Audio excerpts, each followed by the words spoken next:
क्या आप सोच सकते हैं कि कोई अपराधी सीधे मुख्यमंत्री को मारने की सुपारी ले और सिस्टम की नींव हिल जाए? क्या कोई ऐसा गैंगस्टर हो सकता है जो एक हफ्ते में दर्जन भर लोगों को मार डाले और फिर विधानसभा में पहुंचने की तैयारी करे? ये किसी फिल्म की स्क्रिप्ट नहीं है। ये है Varchasva, retired IPS officer Rajesh Pandey की किताब, जो 90 के दशक में उत्तर भारत के अपराध राजनीति और पुलिस के गठजोड़ की सच्ची तस्वीर पेश करती है। और इस काली कहानी का सबसे खौफनाक चेहरा था श्री प्रकाश शुक्ला।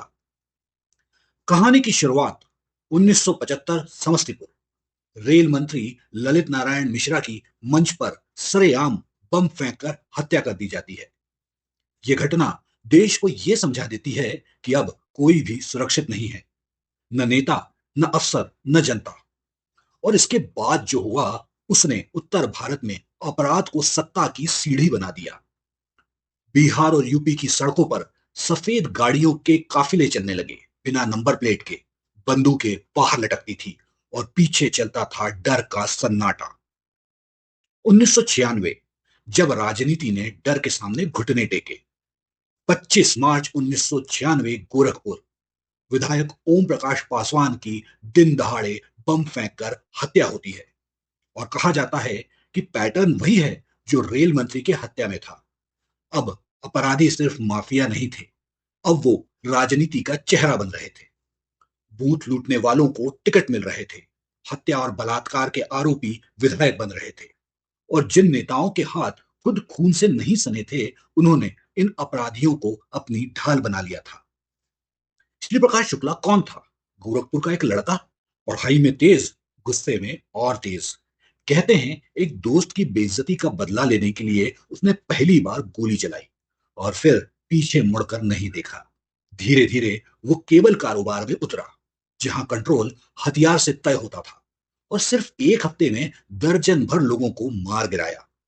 वो नशे में नहीं था, वो पागल भी नहीं था, वो सोच समझकर खून करता था।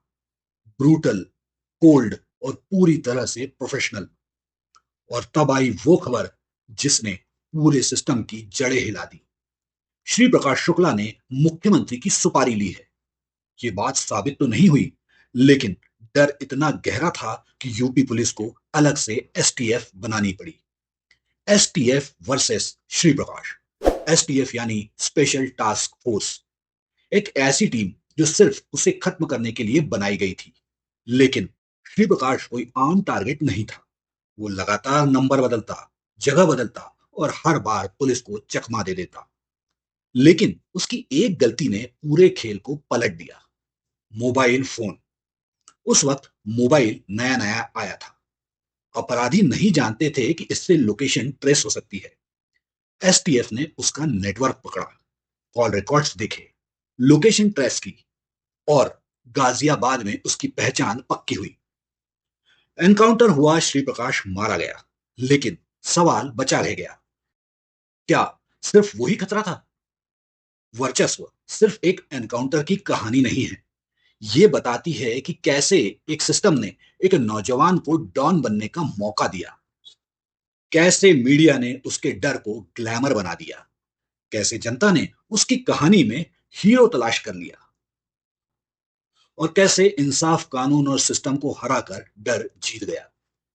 आईपीएस अधिकारी रहे राजेश पांडे ने यह किताब अपने अनुभव, इन्वेस्टिगेशन और उन फाइलों के आधार पर लिखी है जो आम लोगों की नजरों से छुपे रहे हैं।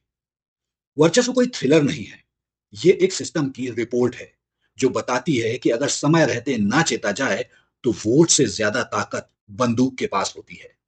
और अब सवाल हमारे लिए है कि क्या कोई नया श्री प्रकाश शुक्ला हम फिर पैदा होने देंगे? क्या कोई नया सिस्टम फिर डर के आगे झुकेगा? अगर आपको सिस्टम, अपराध और राजनीति का असली गठजोड़ जानना है, तो वर्चस्व जरूर पढ़िए। क्योंकि यह सिर्फ कहानी नहीं, पूरे सिस्टम की साजिश की सच्ची और जीवंत स्क्रिप्ट है।